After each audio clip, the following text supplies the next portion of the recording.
Hello friends, எல்லோரும் நல்லா இருக்கீங்களா? இது நம்ம கொல்லையில் பறித்த கருவேப்பிலை பொடி செய்கிறதுக்காக தான். கருவேப்பிலை இப்போ பொடிச்சிட்டு வந்து உருவி வச்சுருக்கு. இது இனிமேல் நல்லா கழுவி நிழல்லே காய வச்சு அள்ளி வைக்கணும். இதை வச்சா இட்லி பொடி கருவேப்பிலை பொடி எல்லாத்துக்குமே நம்ம போட்டுக்கலாம்.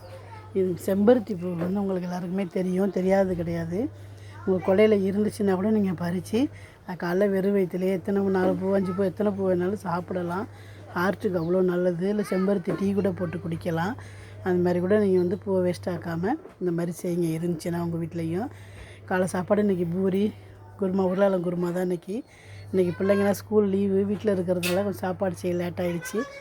வீடியோ போடவே 11 ஆகிடுச்சு. இன்றைக்கி அது லேட் ஆகிடுச்சு. வீடியோ பிடிச்சா லைக் பண்ணுங்கள், ஷேர் பண்ணுங்கள், சப்ஸ்கிரைப் பண்ணுங்கள்.